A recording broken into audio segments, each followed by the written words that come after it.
है।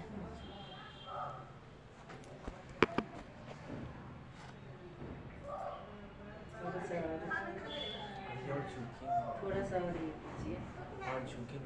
कैसे तो नहा नहीं बस हो जाएगा।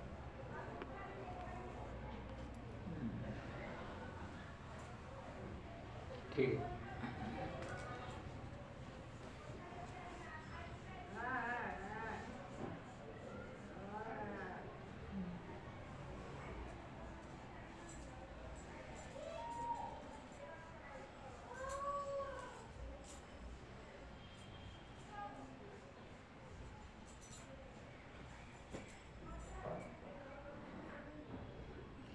ओम शांति।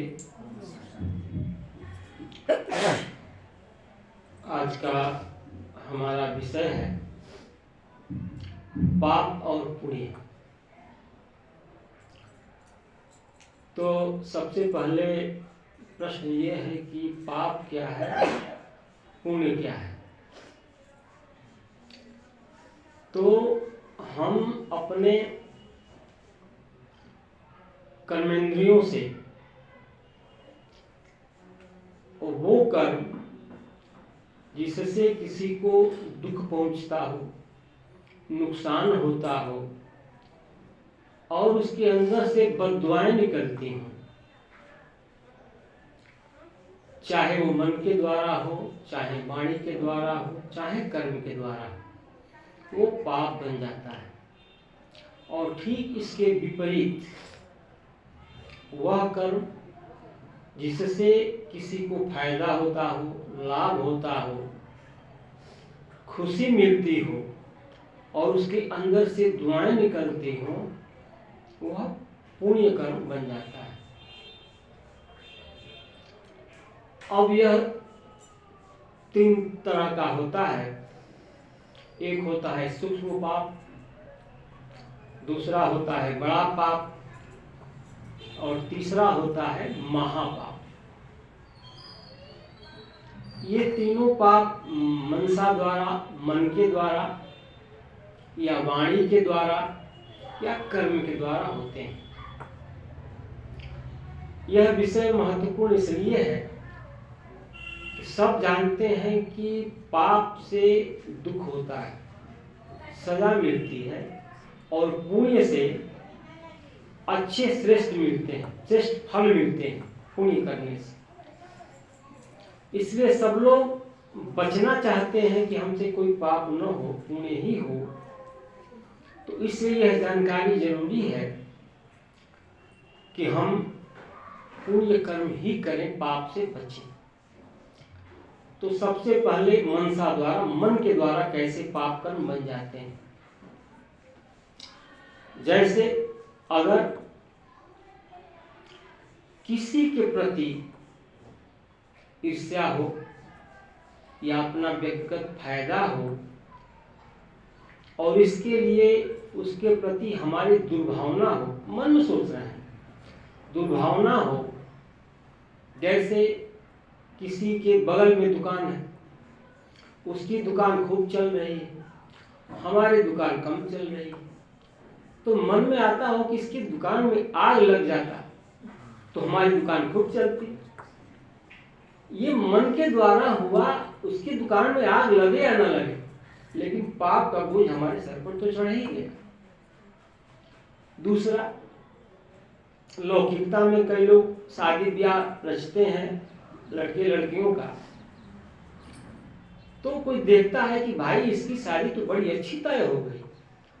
अब उसके मन में दुर्भावना आ गई, जाकर उससे कुछ कह दिया, शादी कैंसिल हो गई।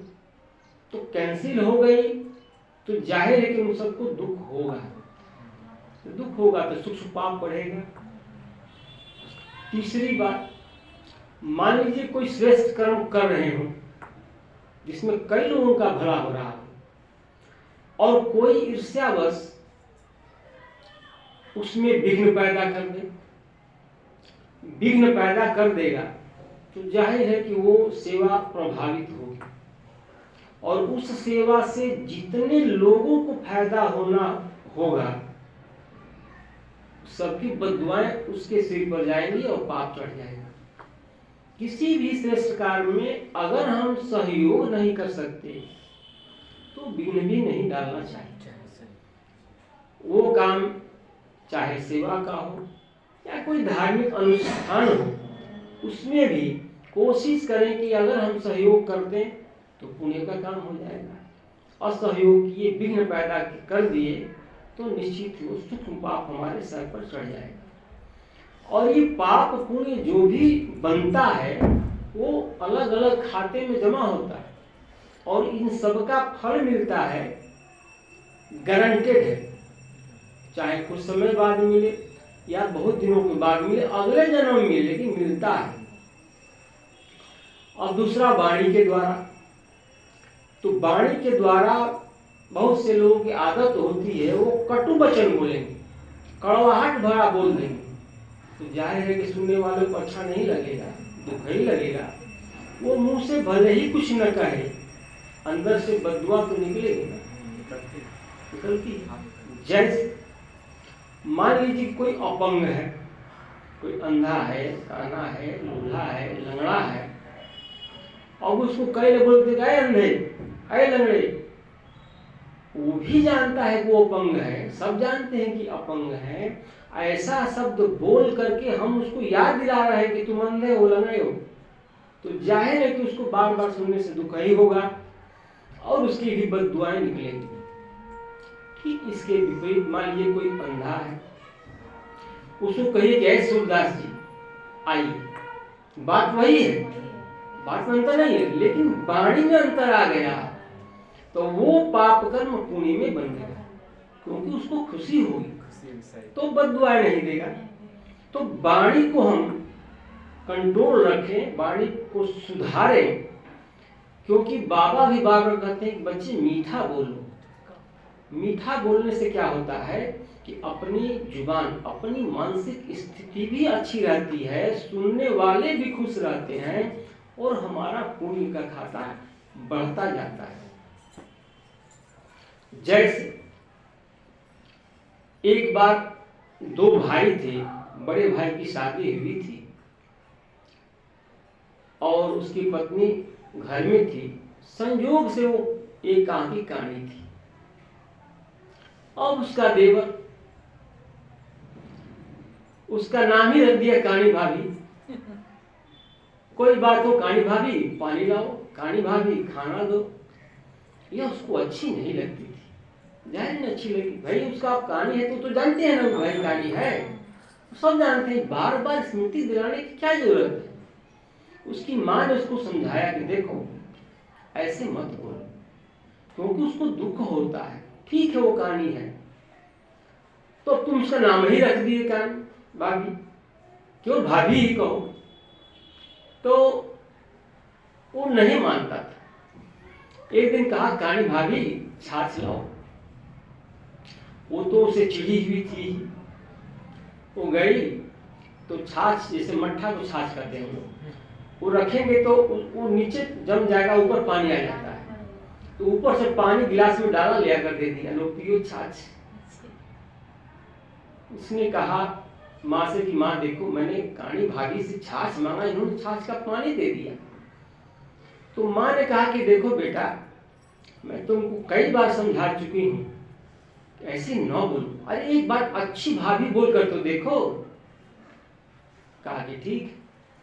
दूसरे दिन कहा कि मेरी अच्छी भाभी छाछ लाओ, वो खुश हो गई, क्योंकि आज तक तो कानी भाभी सुनती आई थी, अचानक परिवर्तन हुआ, अच्छी भाभी सुनने को आया तो खुश हो गई। गई किचन में, उसने दही का लस्सी बनाया, खूब बढ़िया केवड़ा जल वगैरह लगा कर लिया, ये गिलास दे दिया, वो भी खुश हो गए।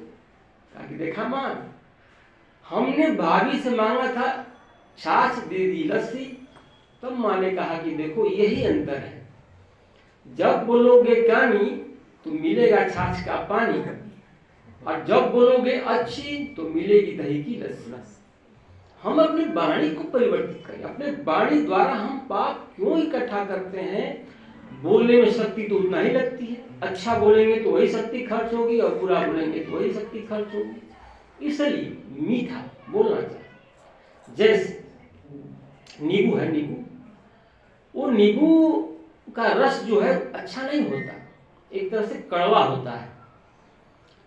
उसका क्या परिणाम होता है, जाते हैं बाजार में लेने के लिए, फिर उसको लेकर दबाते हैं, इसमें देखें रस है कि नहीं है। अगर मुलायम है तो रस होगा, कड़ा है तो नहीं लेते हैं। तो पहले उसको वहाँ दबाएंगे, फिर घर लाएंगे, उसको चाकू से काटेंगे, उसको फिर निचोड़ेंगे और सड़क पर फेंक देंगे। क्या होगा, काटा गया, निचोड़ा गया और सड़क पर फेंका गया तो सैकड़ों लोगों के पैरों से कुचला गया। क्यों? क्योंकि उसका रस मीठा नहीं है। अब किसी को कहिए कि भाई एक गिलास नींबू का रस पी लीजिए, कोई पिएगा? और शरबत कहिए, एक गिलास से पहले 2 गिलास, 3 गिलास, 4 गिलास पीने वाले लोग हैं, पी जाएंगे। क्यों? क्यों? मीठा है, स्वादिष्ट है और ये कड़वा। इसलिए हमको कड़वा बोलेंगे तो हमारी बात कोई सुनना नहीं चाहेगा, मीठा बोलेंगे तो 10 लोग हमारी बात सुनेंगे। जैसे 5 लीटर नींबू का रस रख दीजिए, वहां एक भी जीव जंतु नहीं आएगा, और 1 बूंद चाशनी का डाल दीजिए, सैकड़ों चींटियां आ जाएंगी, उसको चाट करके लेके चली जाएंगी। कितना अंतर होगा। तो वाणी द्वारा मीठा हमें सदैव बोलना चाहिए। ये बाबा का श्रीमत भी है, ये सामाजिक व्यवहार भी है, और हम सबको भी तो अच्छा लगता है। अरे हमसे कोई कड़वा बोले तो हम खुश होंगे क्या? फिर दूसरे से क्यों बोले? इसलिए वाणी पर कंट्रोल। इसके बाद मनसा द्वारा, वाणी द्वारा। अब हम आते हैं कर्म द्वारा। तो कर्म द्वारा बड़ा पाप हो जाता है। कैसे? कि पाप जो है, किसी भी अगर जीव की हत्या करते हैं, किसी भी जीव की हत्या, वो पाप बन जाता है। क्योंकि ये जीवन जो है ये भगवान का दिया हुआ है, हम उसको नष्ट नहीं कर सकते। अगर करते हैं तो वो पाप के हम भागी बन जाते हैं। अब चाहे अपने जीव की हत्या करें, जिसे लोग कहते हैं कि आत्महत्या कर लेंगे, सुसाइड कहते हैं अंग्रेजी में, या किसी दूसरे की जीव की हत्या करेंगे, पाप उतना ही चढ़ेगा। जैसे मान लीजिए कि हम अपने लड़के को पीट रहे हैं, खूब पीट रहे हैं, या किसी दूसरे के लड़के को पीटेंगे, तो कानूनन जितना अपराध दूसरों के बच्चे को पीटने से होगा, अपने बच्चे को पीटने से भी वही अपराध चढ़ेगा। कानून से दंड हमको वही मिलेगा। हम ऐसा नहीं कर सकते कि तो हमारा बच्चा है, पीटे चाहे काटे चाहे मार लो, कह देते हैं आपको क्या परेशानी है? तो आपका बेटा काटने के लिए है, पीटने के लिए है, आपका बेटा है, उसको दुलार कीजिए, प्यार कीजिए, उसका भरण पोषण कीजिए, इसलिए ना आपका बच्चा है। तो उसी तरह से आमतौर पर आज का जो फैशन चला है सुसाइड का, आत्महत्या का, जितने केसेस आज हो रहे हैं पहले नहीं होते थे। पहले को सुसाइड नहीं करते थे। आज चूंकि बुद्धि विकृति हो गई है, लोगों में तनाव है और आपस में वैमनस्य है, कोई बच्चा फेल हो गया, नंबर कम आ गए, सुसाइड। किसी ने कुछ कह दिया, सुसाइड। अपना जान लेना भी पाप है। हाँ वही ना, वही आत्महत्या करते हैं। वैसे आत्महत्या होता नहीं है, क्योंकि आत्मा तो अजर अमर अविनाशी है। होता है जीव की हत्या। जीव की हत्या करेंगे, आत्मा अपना सिर छोड़ करके चली जाएगी। लेकिन वो कहते हैं हम आत्महत्या करेंगे, तो जीव हत्या की बात होती है। अब ये ज्यादातर माताएं बहनें इसका इस्तेमाल करती हैं। कोई बात न मानी गई, उनके मन के हिसाब से नहीं हुआ, क्या करते हैं? अगर ये बात नहीं मानी गई, अगर ये काम नहीं हुआ तो ट्रेन से कट जाएंगे, हम आग लगा लेंगे, हम कुएं में कूद जाएंगे, हम नदी में छलांग लगा लेंगे, धमकी देते हैं ना। क्यों? क्योंकि भाई उनके मन के हिसाब से हो, और अधिकतर हो भी जाता है, लेकिन कभी कभी नहीं भी होता है। क्योंकि दूसरे कहते गए तो ऐसे ही कहती रहती है, कभी आत्महत्या की है, 10 साल से तो ये सुन रहे हैं, मर जाएंगे, अभी तो मरी नहीं। अब देखिए इसमें क्या दिक्कत है। दिक्कत ये है कि धीरे धीरे प्रभाव कम हो रहा है, लेकिन लोग सोच रहे हैं कि भाई तो 10 साल से यही कह रही है मर जा, अभी तो मरी नहीं, जाओ मर जाओ। अगर किसी ने कह दिया तो इसमें दो बात हो गई। एक तो उनका कहना नहीं माना गया, जिसके लिए वो मरने की बात कर रही हैं वो काम भी नहीं हुआ, और अगर मर गई नुकसान किसका हुआ? हमारा हुआ ना भाई। हमारा ये शरीर छूट गया, जीवन समाप्त हो गया, अगला तो फिर दूसरी शादी करके ठीक समन चैन में रहेगा, तो नुकसान तो हमारा हुआ।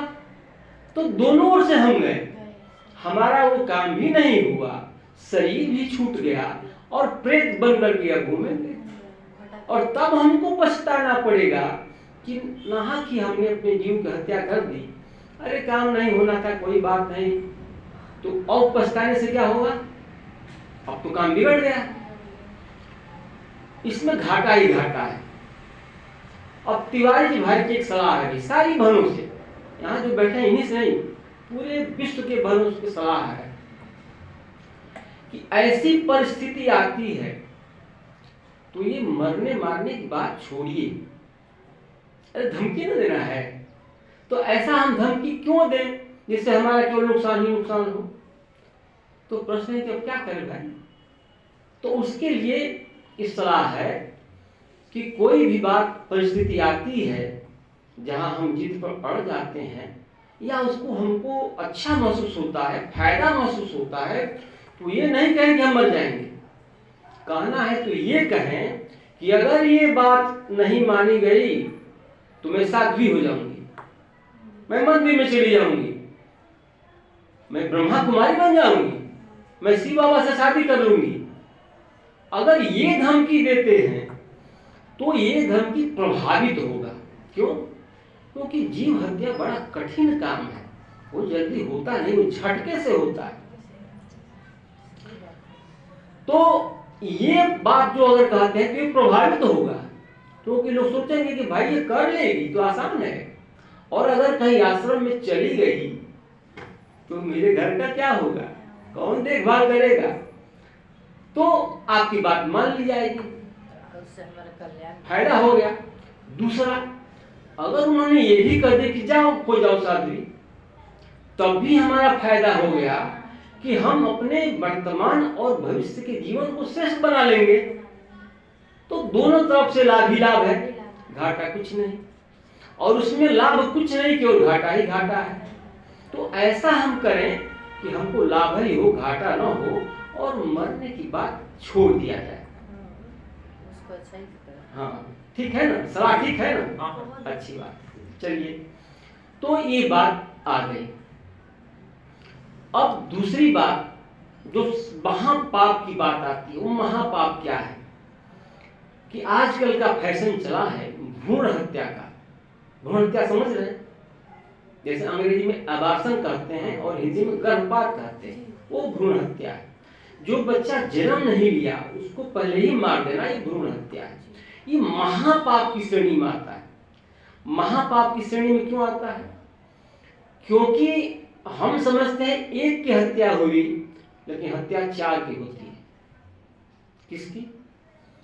तो एक अतिथि की हत्या होती है, मेहमान की हत्या हम करते हैं। जो आने वाला होता है। आम तौर पर घर में जब समाचार मिलता है कि हमारे घर कोई नया मेहमान आने वाला है, हाँ। तो माताएं खुशियां मनाती हैं, घर के लोग खुशियां मनाते हैं, छोटे छोटे स्वेटर बुनते हैं, छोटे छोटे कपड़े बनाते हैं, टोपी बनाते हैं, मोजा बनाते हैं, क्योंकि आने वाले मेहमान का स्वागत के लिए तैयारी करते हैं। मिठाइयाँ बांटी जाती हैं, सब मनाए जाते हैं। लेकिन भारतीय संस्कृति में कहा गया कि अतिथि देवो भव, अर्थात जो आने वाला है वो देवता के समान होता है।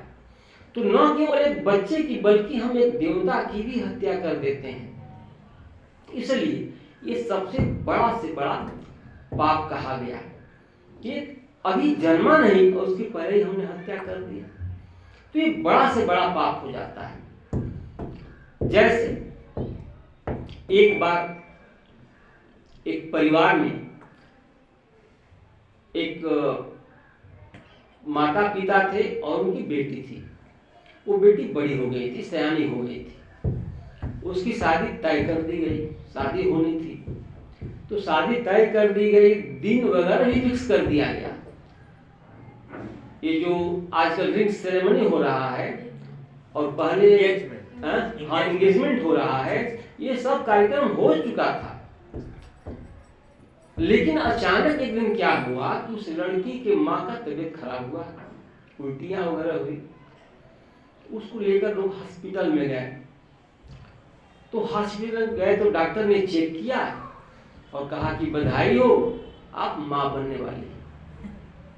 बात तो खुशी, डॉक्टर को क्या बात, डॉक्टर ने तो खुशी की बात कहा, आप माँ बनने वाली है। लेकिन उस माँ को बड़ा दुख हुआ कि भाई हमारी बेटी सयानी हो गई, उसकी शादी तय कर दी गई, दिन भी रख दिया, लोग क्या कहेंगे, किस बुढ़ापे में माँ बनने की शौक इसको चला।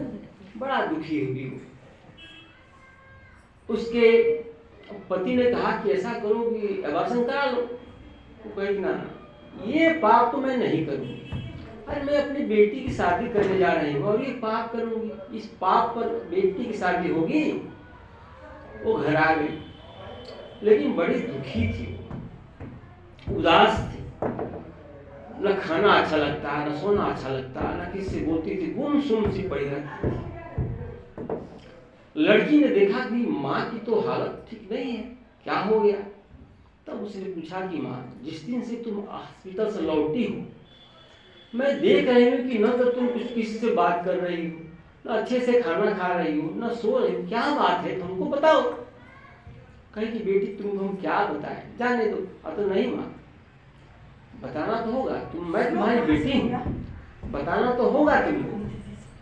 तब उसने धीरे से सारी बातें बता दी। तो कहा कि बस इतनी सी बात।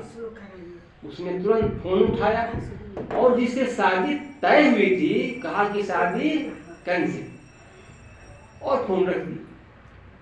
अब वहां के लोग घबरा गए कि अरे भाई अचानक ऐसा क्या हो गया कि लड़की ने शादी कैंसिल कर दी। सारी तैयारियां हो रही हैं, दिन भी रखा जा चुका है, तो घबराहट हो गई। वो सब पूरा परिवार, उसके माता पिता लड़का सब आ गए, क्या बात है। अब उसने कहा धीरे से, उसके पिताजी ने अपने समधी से अलग ले जाकर कहा कि भाई ऐसी ऐसी बात हो गई है, लड़की की माँ बड़ी दुखी है, लोग क्या कहेंगे। इसी में लड़की ने सुना तो शादी कैसे कर दी। अब वो लड़का बड़ा खुश हुआ, कहा कि अरे भाई इतनी संस्कारी लड़की कह रही है कि जब तक हमारा भाई 2 साल का नहीं होगा मैं शादी नहीं करूंगी, ये तो बुरी लक्ष्मी है भाई। तब लड़के ने कहा कि 2 साल, अरे 10 साल भी कहोगी तो मैं इंतजार करूंगा, लेकिन शादी तो तुम्ही से करूंगा। ऐसी लड़की कहाँ मिलेगी जो अपने परिवार के लिए, अपनी माँ के लिए ऐसा व्रत ले लिया कि मैं शादी 2 साल तक नहीं करूंगी। तो ऐसे भी माँ हैं, ऐसी भी बहनें हैं जो अपना कल्याण के साथ साथ अपना को दुखी करके भी दूसरे का कल्याण करती है और इस पाप से बचती है। दूसरा, हम एक शरणागत की हत्या करते हैं। वो शरणागत है बच्चा, हमारे शरण में आ रहा है और हम उसकी हत्या कर देते हैं। जबकि हिंदू धर्म के अनुसार शरणागत की रक्षा करना, ये बताया गया है कि शरणागत की रक्षा करनी चाहिए। तो शरणागत की हत्या हमने कर दिया। अब देखिए, एक बार एक राजा के 2 राजकुमार थे। एक बड़ा राजकुमार बड़ा ही दयालु था और छोटा शिकारी था, शिकार खेलता रहता था। एक बार उसने एक कबूतर को मार दिया तीर से। कबूतर फड़फड़ाते हुए आकर उसके बड़े भाई के गोद में गिरा। बड़े भाई बड़ा दयालु थे, उन्होंने उसको पानी पिलाया, दवा वगैरह लगाया। 2 दिन तक उन्होंने उसकी सेवा की। कबूतर ठीक हो गया। तब छोटे राजकुमार ने राजा से कहा कि देखिए, ये कबूतर पर हमारा अधिकार है क्योंकि हमने इसका शिकार किया है, वो हमारा शिकार है। और भैया नहीं दे रहे हैं, कह रहे हैं कि भाई हमने बचाया है, इस पर हमारा अधिकार है, हम तुमको नहीं देंगे। जब बात राजा के पास गई तो राजा ने यह निर्णय दिया कि देखो, मारने वाले से ज्यादा हक बचाने वाले का होता है, इसलिए कबूतर तुम्हारे बड़े भाई को दिया जाता है। अगर हमारे शरण में कोई आ जाता है तो हम अपने सामर्थ्य अनुसार उसकी रक्षा करेंगे, मदद करेंगे, तो ये पुण्य होगा। और इसके विपरीत रक्षा नहीं किया और उसको मार दिया, उसको चोट पहुंचा दिया, हानि कर दिया, तो निश्चय ये बड़ा पाप हो जाएगा। तीसरा, वो बच्चा मेहमान है, अतिथि है, शरणागत है और वो दीनहीन है, उसका कोई सहायता करने वाला है, उसकी एक माँ है वो भी उसके विरुद्ध हो गई, उसका एक पिता है वो भी उसके विरुद्ध हो गया। कहा गया है कि पूत कपूत हो सकता है लेकिन माता कुमाता नहीं हो सकती। ये कलयुग का प्रभाव, पूत कपूत होगा या सपूत, वो तो जन्म लेने के बाद में पता चलेगा, लेकिन माता तो कुमाता पहले ही हो गई। ये प्रभाव है कलयुग का। तो वो शरणागत दीनहीन, वो चिल्लाता है, चीखता है, मां मेरी रक्षा करो, मुझे बचाओ। लेकिन जब रक्षक ही भक्षक बन जाए उसका क्या होगा?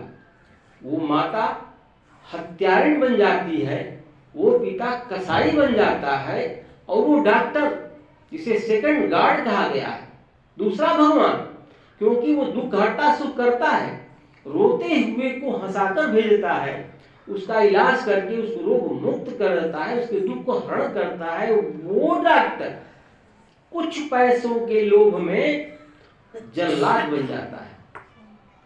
वो हॉस्पिटल जो जीवन दायिनी कही जाती है, जहां रोगी मनुष्य, दुखी अशांत लोग जाकर के वहां अपने स्वास्थ्य लाभ करते हैं, सुखी बनकर निकलते हैं, वो हॉस्पिटल बूचड़खाना बन जाता है, जहां काटा जाता है। तो इस तरह से क्या हुआ?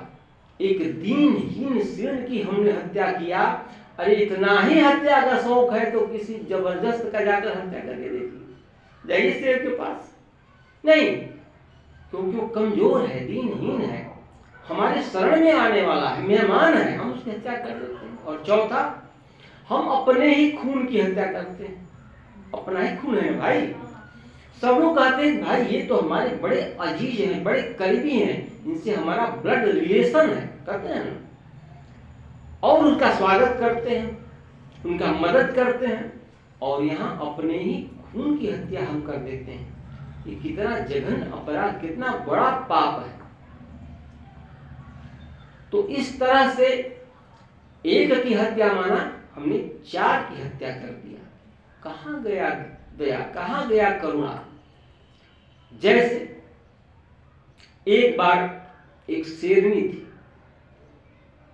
भूखी थी, शिकार के लिए निकली तो एक हिरणी मिल गई संयोग से, उसने उसको पकड़ लिया। भाई हिरणी तो ऐसे ही कमजोर होती है, घास चल रही थी, उसने अचानक छलांग लगाकर पकड़ लिया। पकड़ लिया तो हिरणी ने उससे अनुरोध किया कि देखो हमारे 2 बच्चे हैं, हमको जाने दो, मैं इनको दूध पिला करके तुम्हारे पास आ जाऊंगी, ये मेरा वायदा है, लेकिन अभी मुझे तुम जाने दो, मैं वापस जरूर लौटूंगी। मैं एक माँ हूं, माँ की प्रतिज्ञा है, तुमसे वायदा है कि मैं अपने बच्चों को दूध पिला करके जरूर तुम्हारे पास आऊंगी। और दूसरा निवेदन किया कि देखो जब मैं आऊं तो मेरे पूरे शरीर के मांस को तुम खा जाना, मुझे कोई एतराज नहीं, लेकिन मेरे स्तन को मत खाना, क्योंकि मैं मरते हुए भी अपने स्तन को बच्चों के मुंह में देखना चाहती। ये उसकी अमानत है, उन बच्चों का है।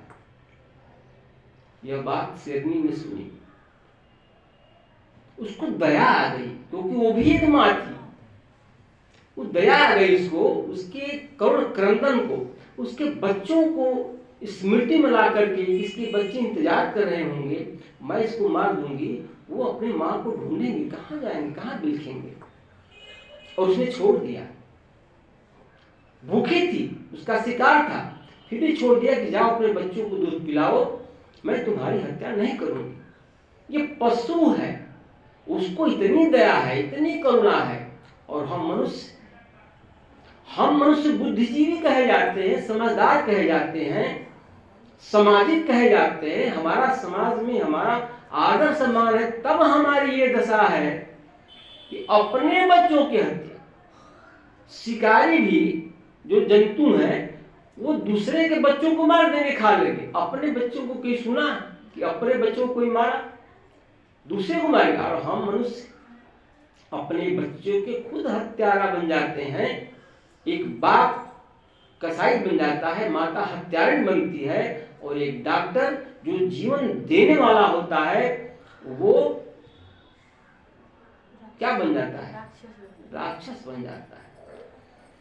तो इस तरह से वो जब ऑपरेशन होता है तो उसमें डॉक्टर जो औजार यूज करते हैं, सामान यूज करते हैं, कैंची है या उसमें चाकू है, वो ये नहीं जानते कि हमारा द्वारा किसी फल को काटा जा रहा है, सब्जियां काटी जा रही हैं, या किसी जीव के अंग काटे जा रहे हैं। वो अनजान है, वो नहीं जानते, वो तो काटेंगे। लेकिन काटने वाला जब उसको अनुभव नहीं है, एक एक अंग को काटा जाता है, बच्चा छटपटाता है, रोता है, चिल्लाता है, माँ मुझे बचाओ, माँ मुझे बचाओ, अरे मुझे जन्म तो लेने दो माँ। लेकिन नहीं, एक एक अंग को काट कर डॉक्टर निकालता है नली के माध्यम से, और वो बच्चा छोटी सी जगह में इधर उधर बेचैन होता है, रोता है, क्या करे, चीखता है, क्योंकि वो दीनहीन है, उसकी कोई रक्षा करने वाला नहीं है उस समय। फिर डॉक्टर कितना निर्दयी है, वो माता पिता कितने निर्दयी हैं कि उसके एक एक अंग को काट कर बाहर निकाल देते हैं और उसकी हत्या कर लेते हैं। एक एक कितना कष्ट होता होगा उसको। हमारे अंगुली में कांटा चुभ जाए कितना कष्ट होता है, अंगुली कट जाए कितना कष्ट होता है, और जिसके एक एक अंग को काट कर निकाला जा रहा है उसको कितना कष्ट होगा। इससे बड़ा महापाप और क्या हो सकता है। इतना बड़ा पाप जघन्य अपराध हम करते हैं। और बहुत सारे लोग, आजकल का फैशन है, जाकर हॉस्पिटल में चेक करा लेते हैं कि घर में बेटा है या बेटी है। अगर बेटा हुआ तो ठीक, बेटी हुई तो मारो इसको, मारो। अरे भाई, बेटी से इतनी नफरत क्यों? अगर बेटी नहीं तो माँ कहां से आएगी? बेटी नहीं है तो दादी कहां से आएगी? जो पोते को लोरी सुनाएगी, कहानियां सुनाएगी, मौसी कहां से आएगी? बहन कहां से आएगी? बुआ कहां से आएगी? चाची कहां से आएगी? एक बेटी है, तभी सारे रिश्ते हैं जो करुणामयी रिश्ते हैं, जो बच्चों को खिलाते हैं, भलाते हैं और पालना देते हैं। दूसरी बात, बहुत सारी माताएं हैं जो प्यार से बेटी को बेटा कहते बुलाती हैं, बेटा इधर आओ कहती है ना। लेकिन कोई भी माता प्यार से बेटे को बेटी कहकर नहीं बुलाती। तो उसका कारण क्या है? उसका कारण यह है कि जहां हमको बेटे की आवश्यकता होती है, बेटी बेटा बनकर खड़ी हो जाती है, लेकिन जहां हमको बेटी की आवश्यकता होती है, कोई बेटा वहां बेटी बनकर खड़ा नहीं होता। इसीलिए बेटी का कद सर्वोपरि है। क्यों?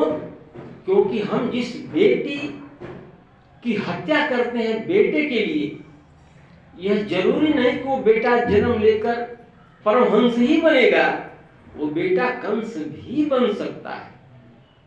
और वो बेटी एक प्रधानमंत्री बन सकती है, एक राष्ट्रपति बन सकती है, एक वैज्ञानिक बन सकती है, एक सर्वश्रेष्ठ डॉक्टर बन सकती है, इंजीनियर बन सकती है, पायलट बन सकती है, फाइटर प्लेन उड़ा रही है आजकल की, वो विद्वान साध्वी बन सकती है, विद्योत्मा बन सकती है। तो हमने एक बेटी की हत्या किया, माने इतने लोगों की हत्या किया। समझते हैं चलिए इसको मार दो, खत्म। खत्म कहां हुआ? इतने सारे लोगों का जो वो बन सकती है उसका पाप हमारे सर पर चढ़ गया, क्या होगा परिणाम? तो जो दंड मिलेगा वो तो मिलेगा, अगले 7 जन्मों तक ऐसी माताओं पिताओं को संतान का मुख देखने को नहीं मिलता है। 7 जन्म तो तरसते हैं वो लोग, मन्नतें मांगते हैं, देवताओं पे जाकर माथा पीटते हैं, साधु संतों के पास जाते हैं, सर पटकते हैं कि हमें भी एक संतान हो जाए। कैसे होगा? आपने पिछले जन्म में ऐसा जघन्य अपराध कर दिया, उस सुख से वंचित हैं, वो सुख नहीं मिलता, और एक जन्म नहीं, अगले 7 जन्म तक। ये है महापाप। जैसे एक बार एक परिवार में माता पिता थे, 2 ही थे। उनको जब बच्चा पैदा होने को हुआ तो उन्होंने भी चेक करा लिया, पता चला कि बेटी, मारो इसको, मार दिया। कुछ दिनों के बाद एक बेटा पैदा हुआ, और संयोग देखिए, बेटा पैदा हुआ, उसके कुछ ही दिनों के बाद उसे पिता का एक्सीडेंट में देहांत हो गया। अब बच गया वो बेटा और माँ। माँ तो भाई बेटे का पालना करेगी ही करेगी, पालना करने लगी। उसके पास था ही क्या, जो इनकम का स्रोत था वो तो चला गया। अब वो क्या करती कि दूसरे के घरों में झाड़ू पोछा करती, खाना बनाती, और अपना बच्चे का पेट भरने लगी। बच्चा बड़ा हुआ, इसको स्कूल में दाखिल कराया और प्रण किया कि मैं कुछ भी करूंगी लेकिन अपने बेटे को डॉक्टर बनाऊंगी, बहुत बड़ा डॉक्टर बनाऊंगी, पढ़ाऊंगी लिखाऊंगी, कुछ भी करना पड़े। कितने मेहनत करती कि सुबह शाम लोगों के घर में ये झाड़ू पोछा करती, चौका बर्तन करती, और दिन में खेतों में काम करती ताकि आमदनी बढ़े। अरे खाने के अलावा पढ़ाई में भी तो खर्चा था। इतनी मेहनत करने लगी। धीरे धीरे बच्चा बड़ा हो गया। अब उसका समय आ गया कि वो शहर में जाकर डॉक्टरी पढ़े। उसके पास इतना पैसा तो था नहीं, तो डॉक्टरी पढ़ने में तो बहुत खर्चा लगता है। उसने, देखिए, माताओं को गहनों से बड़ा प्रेम होता है, लेकिन गहनों से ज्यादा अपने संतान से प्रेम होता है।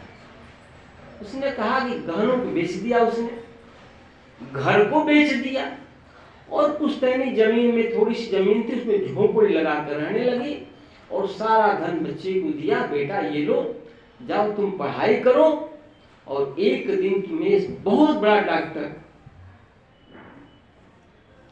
बनकर दिखाना है। वो बेटा चला गया शहर में पढ़ने। इधर ये अपना झोपड़ी में रहती, किसी तरह से इस घर उस घर का काम करती, बर्तन उर्तन मांज करके अपना जीविकोपार्जन करती, खाती कमाती। बेटा शहर में चला गया। बहुत दिन बीत गए, कोई सूचना नहीं मिली उसको, एक चिट्ठी नहीं मिला। अब माँ को चिंता हुई कि भाई हमारा बेटा गया था डॉक्टर बनने, पता ना क्या हुआ, तो तक बन गया होगा, लेकिन कोई सूचना नहीं मिली, क्या करे। तो एक दिन क्या हुआ, वो बीमार पड़ गई। बीमार पड़ी तो गांव के लोग, तो भाई शहर की तो बात नहीं, गांव के लोग तो सहयोगी होते हैं, सहयोग की भावना होती है। गांव के लोग इकट्ठे हुए और कहे कि भाई एक काम करो, तुम्हारा बेटा डॉक्टर बन गया, बहुत बड़ा डॉक्टर बना है। कहा कि मुझे तो नहीं मालूम। अरे तुमको नहीं मालूम, चिट्ठी नहीं लिखा ना? अरे सब जान रहे हैं कि शहर में सबसे बड़ा डॉक्टर बन गया, उसने बहुत बड़ा हॉस्पिटल बना लिया। तुम वहीं चले जाओ, अपना इलाज कराना, तुम्हारा बेटा है, डॉक्टर अच्छा है। तो कहे कि कैसे जाऊं, मेरे पास किराए के भी पैसे नहीं है। कहा कोई बात नहीं। पूरे गांव के लोगों ने चंदा इकट्ठा किया और कहा कि ये लो पैसे, जाओ ट्रेन से। कहा कि जाऊं ट्रेन से, पहुंच तो जाऊंगी, लेकिन मैं उस तक पहुंचूंगी कैसे? कहा कि अरे भाई इसमें चिंता मत करो, वो इतना बड़ा डॉक्टर बन गया है कि पूरे शहर का बच्चा बच्चा जानता है। स्टेशन से उतरना और किसी भी रिक्शे वाले से कहो वो तुमको वहां पहुंचा देगा। ठीक है, तैयार हो गई, प्राण लेकर चली गई। ट्रेन से उतरी तो बाहर निकली तो रिक्शे वाले थे। कहा कि भैया नाम तो जानती ही थी, इस नाम के डॉक्टर को जानते हो? हाँ हम आज आइए। तो कहा कि हमको उसके पास पहुंचा दो। कहा कि चलिए बैठिए, अभी पहुंचा देते हैं। अरे कौन नहीं जानती। वो माँ चली गई। कहा कि यही हॉस्पिटल, देखा बहुत बड़ा भवन, विशाल भवन, रोगी आ रहे थे, जा रहे थे। कहा कि इतना बड़ा डॉक्टर मेरा बेटा बन गया और मुझे चिट्ठी तक नहीं लिखी। अच्छा कोई बात नहीं। उसने किराया देने के लिए पैसे निकाले। नहीं माँ जी, अरे क्या कर रहे हैं, अरे इतने बड़े डॉक्टर की आप माँ है, मैं आपसे किराया लूंगा, जाइए जाइए बेटे से मिलिए। ठीक है, गई तो बेटा बाहर ही मिल गया। अरे माँ तुम यहाँ कैसे? कहा कि बेटे मेरी तबीयत ठीक नहीं है, गांव के लोगों ने कहा कि तुम्हारा बेटा बहुत बड़ा डॉक्टर है, जाओ उसे इलाज कराओ, इसलिए मैं आ गई। कोई बात नहीं माँ, आओ आओ, चलो तुम्हारा इलाज मैं करूंगा।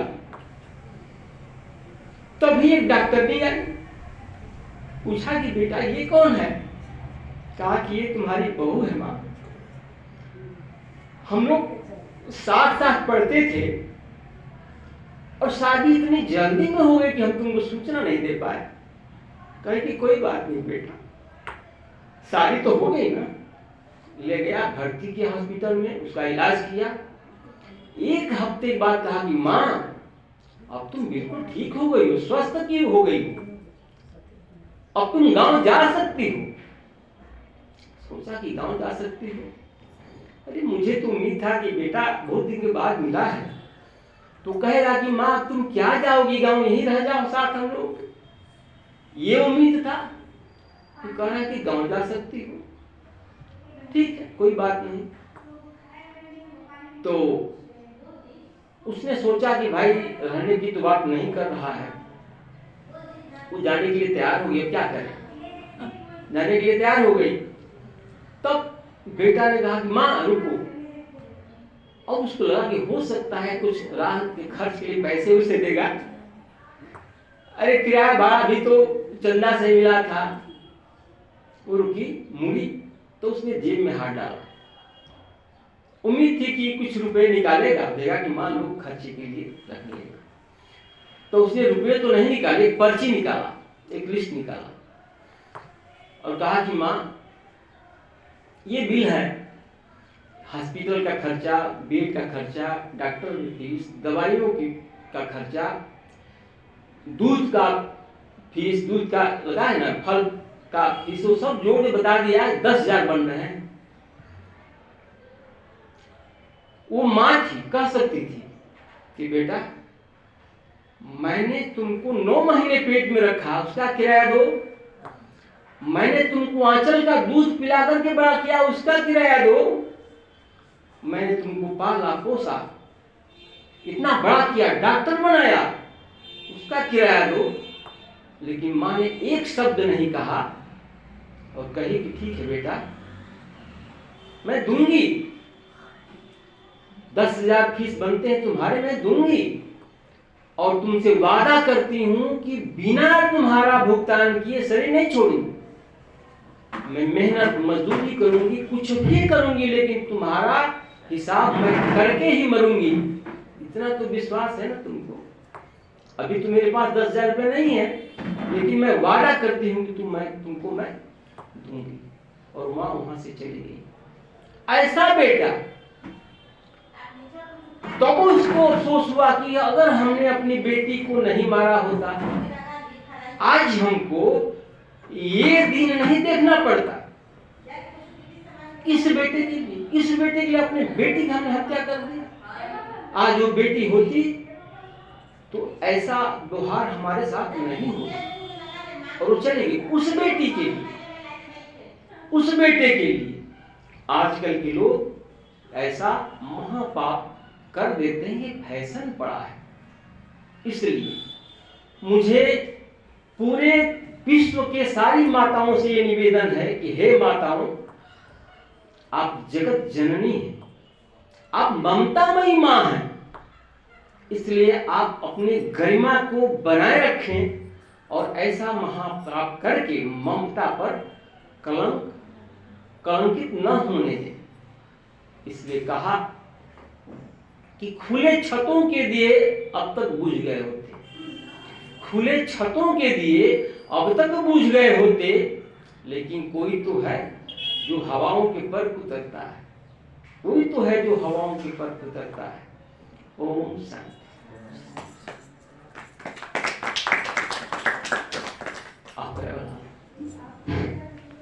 कहाँ गई?